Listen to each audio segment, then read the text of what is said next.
सर्वप्रथम सर्वांना श्री स्वामी समर्थ. स्वामी महाराजांच्या कृपेने तुमच्या सर्व चांगल्या इच्छा पूर्ण होत ही स्वामींचरणी प्रार्थना करते आणि आजच्या व्हिडिओला सुरुवात करते.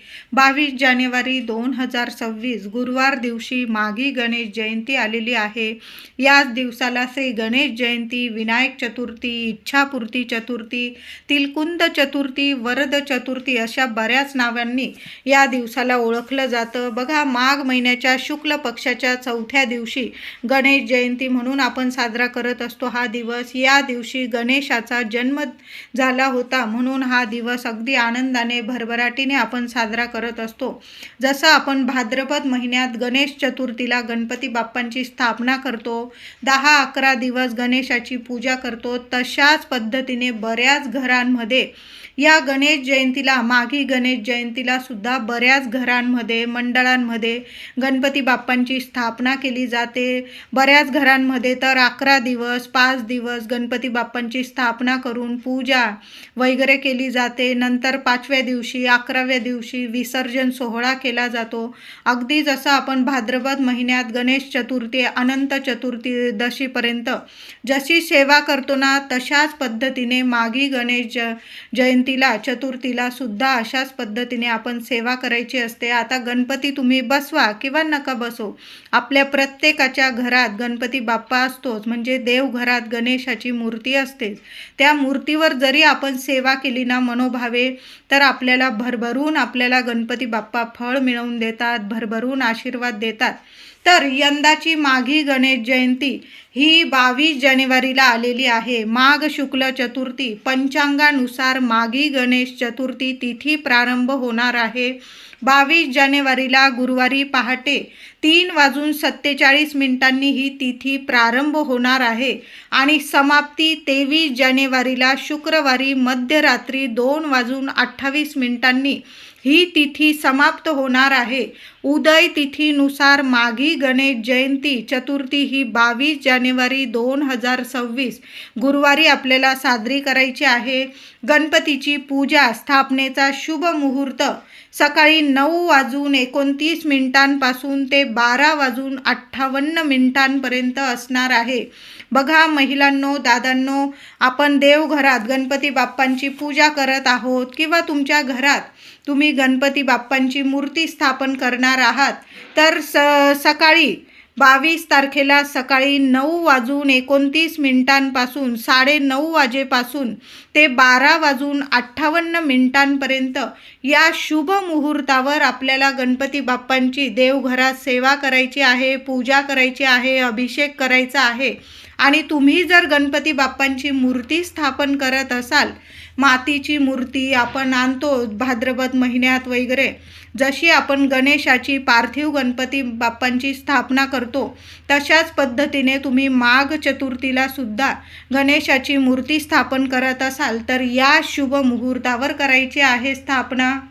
त्याबरोबरच तुमच्या घरात जर गणपती बाप्पांची तुम्ही स्थापना करत असाल तर या राहू काळात चुकून सुद्धा करू नका. 22 जानेवारी गुरुवारी दुपारी 1 वाजेपासून ते 3 वाजेपर्यंत हा 2 तासांचा राहू काळ असणार आहे आणि याच काळात भद्रा काळ सुद्धा सुरू होणार आहे.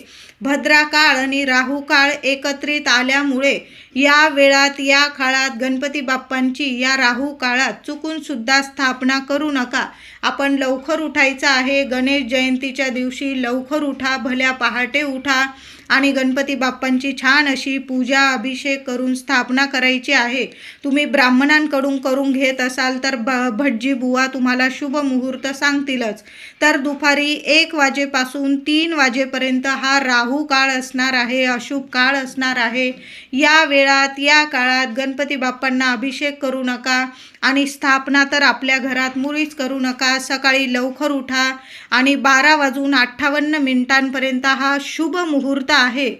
सकाळी 9:29 ते दुपारी 12:58 हा गणपती बाप्पांचा अभिषेक, पूजा, स्थापना करण्यासाठी अतिशय शुभ मुहूर्त आहे. या वेळात, या काळातच आपल्या देवघरात देवांची पूजा करा. त्याचबरोबर गणपती बाप्पांची तुम्ही स्थापना करत असाल तर या शुभ मुहूर्तावर करायचं आहे. दुपारी 1 ते 3 या वेळात करू नका. तसेच आपण सर्वच जण गणपती बाप्पांच्या दर्शनासाठी गणेश जयंतीच्या दिवशी मंदिरात जात असतो. मंडळ असतात, तिथं गणपती बाप्पांच्या दर्शनास जात असतो. तर दुपारी महिलांनो, दादांनो, तुम्ही दुपारी 3 वाजेनंतर, अगदी रात्रीचे जास्त वाजले, तुम्हाला 10-12 जरी वाजले ना चालेल, संपूर्ण दिवस रात्र हे शुभच आहे. फक्त हा 2 तासांचा राहू काळ जाऊ द्या. बाकी संपूर्ण दिवस हा गणेश जयंतीचा अतिशय शुभ दिवस आहे. या दिवशी गणपती बाप्पांचं मंदिरात जाऊन दर्शन जरूर घ्या. घराजवळ मंडळ असेल, गणपती बाप्पांची स्थापना झालेली असेल तर जरूर आवर्जून सहकुटुंब, सहपरिवार जाऊन गणपती बाप्पांचं दर्शन जरूर घ्या.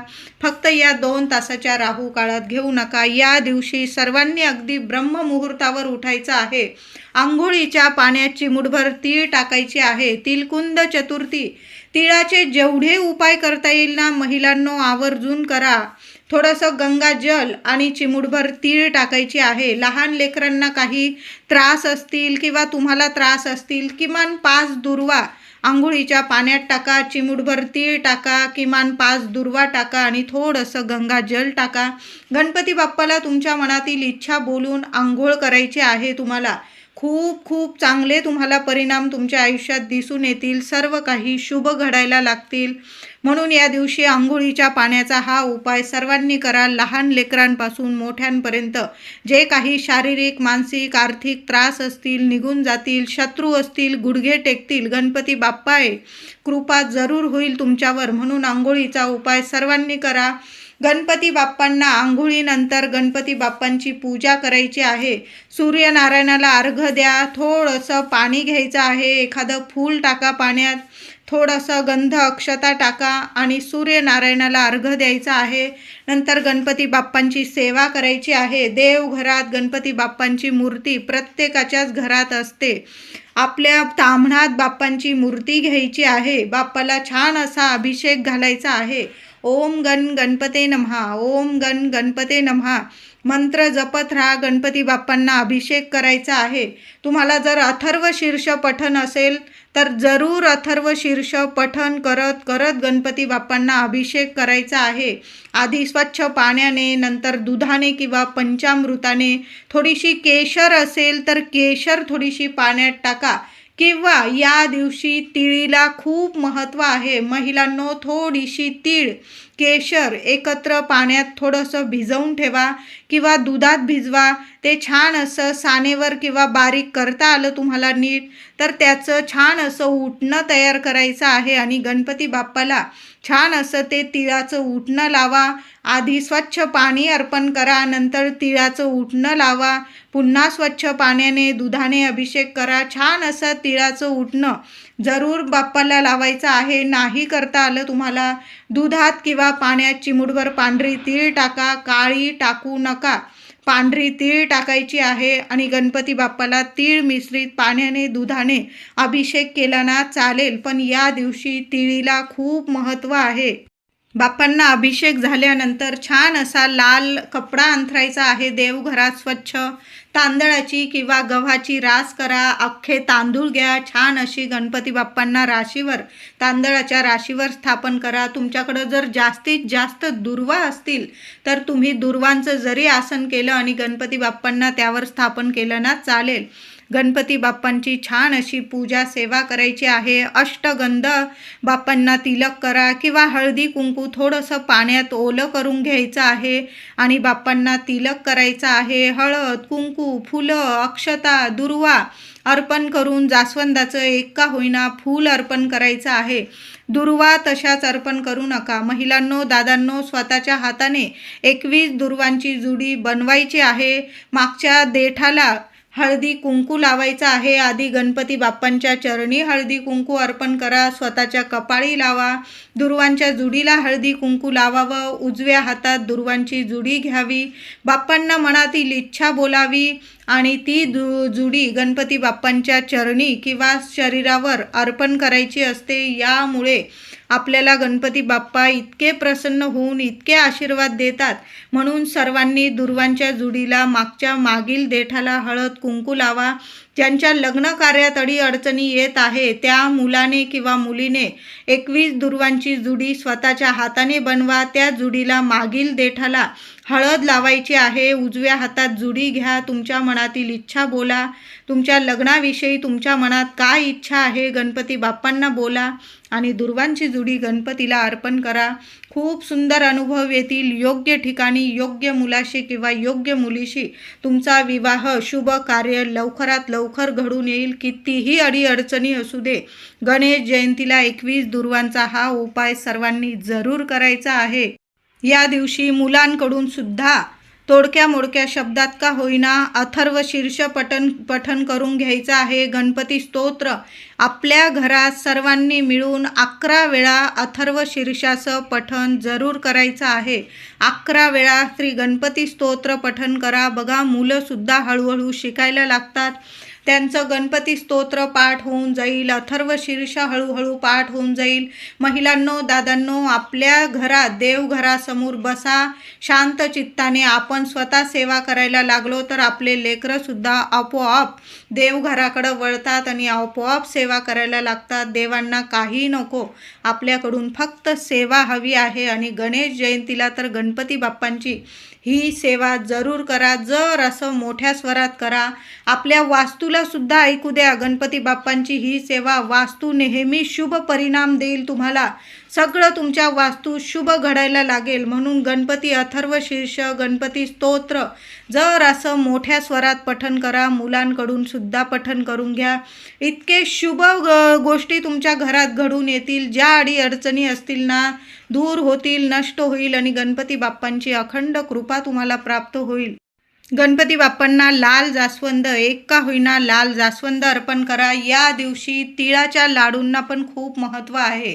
5 लाडू, 11 लाडू, 21 लाडू किंवा जास्तीत जास्त तिळाच्या लाडूचा नैवेद्य महिलांनो आपल्या देवघरात गणपती बाप्पांना जरूर दाखवा. त्याचबरोबर मोदकसुद्धा स्वतःच्या हाताने बनवा. महिलांनो, उकडीचे बनवा, तळणीचे बनवा, जे बनवता येईल ते बनवा. पण मनापासून, हृदयापासून गणपती बाप्पांना नैवेद्य जरूर दाखवा.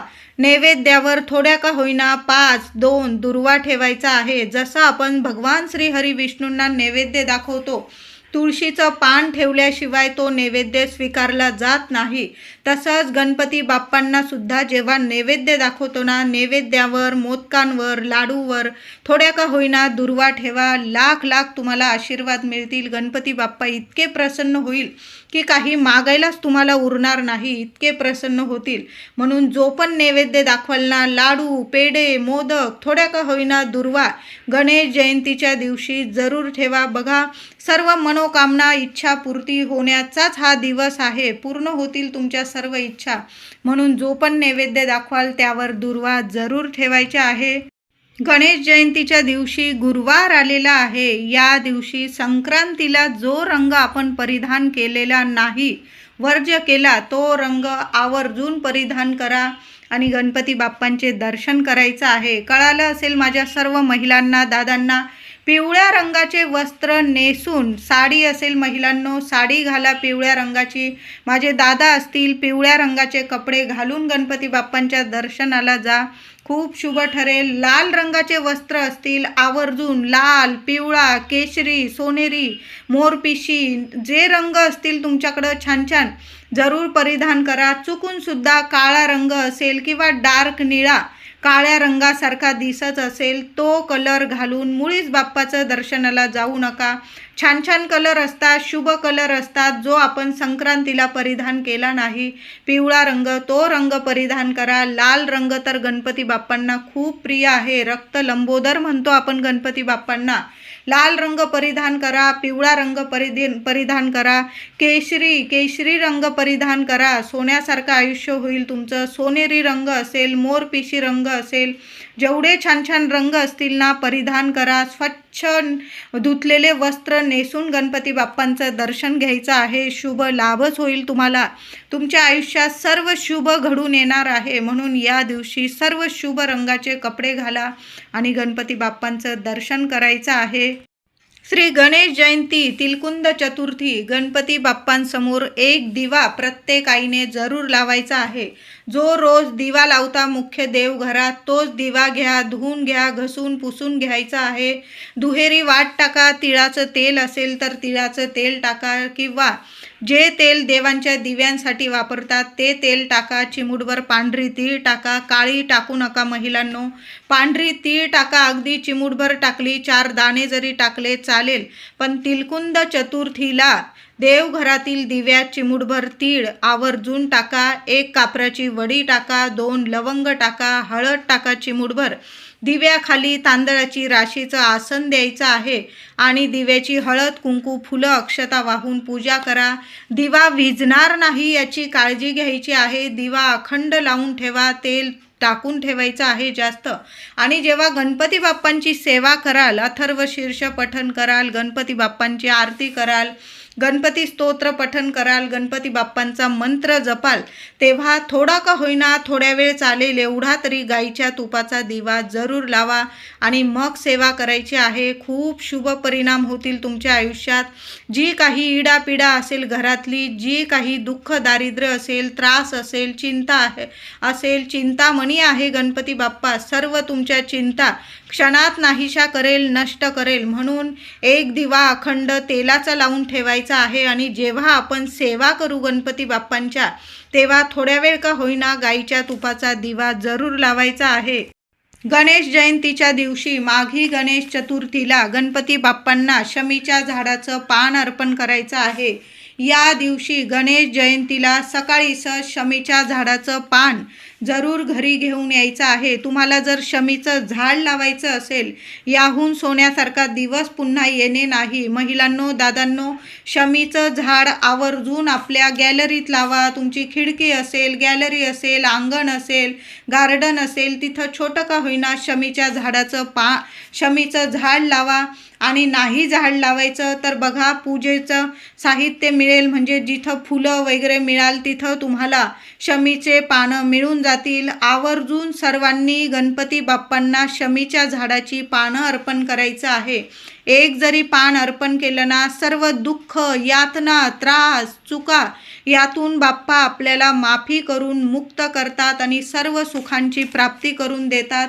मुलांची दिवस रात्र प्रगती सुरू होते. मुलांना ज्या अडीअडचणी असतात, शिक्षण असेल, नोकरी असेल, त्यातून मार्ग मिळवून देतात आणि भरभरून प्रगती मिळवून देतात. बाप्पा बुद्धीचे देवता आहे, रिद्धी सिद्धी बुद्धीचे देवता आहे. मुलांना शिक्षण, नोकरीत इतकी प्रगती मिळते की काही मागायलाच उरत नाही. म्हणून प्रत्येक आईने गणेश जयंती, गणपती बाप्पांचा जन्मदिवस या दिवशी शमीच्या झाडाचं एक का होईना पान गणपती बाप्पांच्या चरणी अर्पण करा.